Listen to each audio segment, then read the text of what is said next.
Week 7, day 3. 580-212-7752 if you want to call. Coaching to Change Lives at gmail.com if you want to send an email.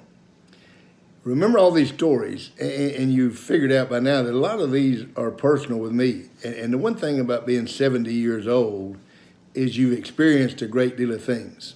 And we have coached in Missouri, Minnesota, Arizona, Texas, Oklahoma, and we've coached every different type of kid, high school, junior high, and college.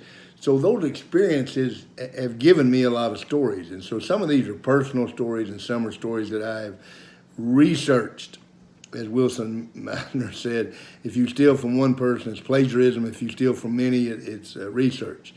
But all of these stories, if you've got a better story that shows positive mental attitude, send it to me. Call me and give it to me. Because next year's curriculum is going to be better than this year's curriculum. And we want every year for them to be better because we want to affect more people each year. Maybe you need your school to look at this or a juvenile center or something. Use it. Today we're talking about positive mental attitude. But before we get started on positive mental attitude, think about the language of respond and react. Respond and react. You wrote down 3 goals Monday. Have you responded to those 3 goals, or are you reacting to those 3 goals? Do you keep coming up with excuses or reasons why you're not doing them, or are you getting them done? If you're getting them done, you're cooperating. If you're not getting them done, you're competing. You're reacting. Everybody's going to have a reason not to do something. That's reaction. To do it anyway, that's responding. Respond is a positive mental attitude. I'm going to talk to you today, and it's a long story, page 47 of the curriculum developingcharacter.org, and it's actually it's a 2-page story, which there aren't many of in this book. But I'm going to tell it to you rather than read it to you because it would get pretty lengthy. This is in the story in many years ago. And a man named Emmanuel Ninger goes into a grocery store. And he buys some greens and some other things, some groceries. And he gives the cashier a $20 bill. And because she had washed the greens before she sold them to him, when she took the $20 bill, some of the ink came off in her hand. And she thought, that can't be right. Emmanuel Ninger was a good friend and a good customer and a good person. Still, $20 was $20. And $20 then was a lot of money. So she called the police. The police came and they looked at the $20 bill and they couldn't find anything that would make them believe it was counterfeit except there was some ink coming off of it. So they get a warrant. They go to Emmanuel Ninger's apartment and they go in to search. Emmanuel Ninger was actually hand drawing $20 bills. He also had 3 or 4 portraits that he had drawn in the apartment. They took those portraits and sold them for thousands of dollars. He was spending all of his time making a $20 bill. And he could have been selling those portraits. You see, he's a thief because he's got this success instinct. He's got this talent. But he's not going to use it. He uses it for negativity. You know, you read about all these people in prison and how they escape and the things that they do, and they're so intelligent. If they would take that and use it in a positive manner, if they would respond instead of react, positive mental attitude. The second thief is a man named Arthur Berry. And Arthur Berry robbed people during the Roaring '20s. And he only robbed from the richest, the best, the socially elite. As a matter of fact, it was kind of a feather in your cap if Arthur Berry robbed from you. Well, as chance would have it, he obviously got caught.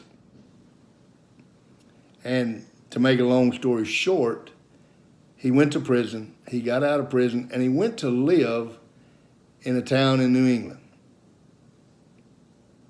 Nobody ever heard from him. He lived there. And he lived there for years until right before he died, a reporter found out he was living there, and they came and they asked him. They said, Mr. Berry, who did you steal the most from? And Arthur Berry looked at him and he said, that's real easy. That's simple. The person I stole the most from was me. Because if I would have taken the talents that I had, if I would have taken what God had given me and the talents I had, I would have never had to steal anything. I used it the wrong way. Now the third thief, I told you I was going to talk about three thieves. The third thief's you. Yeah, you. Because if you've got talent and you've got all this ability, which you do have, you have within you a success instinct to be something special. God didn't make any mistakes. There's nobody here that's not designed to do something special. Every person here has got something great within them. And if you don't use the talent that you have, if you don't use all the things that's been given to you, and I don't care what your excuses are, you only got one parent. Do you really believe that there's people in this world that only had one parent, that eliminated them from being successful? I don't think so. I've had lots and lots of players that played for me that had one parent, and they were ultra successful. We're very poor. As I told you, those 300 leaders that we got these qualities from, that made them the 300 greatest leaders in the world, 75% of them were born in abject poverty, had a physical handicap, or were sexually or physically abused as children. Well, why didn't they quit? Why didn't they react? You see, they responded. They did not allow somebody to steal from them. And the person that steals more from you is you. When that coach says do 10 reps, do 10 reps. When you do 8, you know who you steal from? You. When you get a workout and it says you're supposed to go out and run a mile on Thursday, run the mile on Thursday. If you don't run 3/4 mile, or you don't find a way to get out of it. Finding a way to get out of it is called not hard working. As we talked about last week, hard working is simply not looking for the easy way out. Well, positive mental attitude is simply responding to every situation that comes along in life. Question 1, how are you like Ninger and Barry? What is it that you're stealing? What would cause you to stop stealing from yourself? What needs to happen for you to quit stealing from yourself? Write it down. Respond to everything today. See you tomorrow.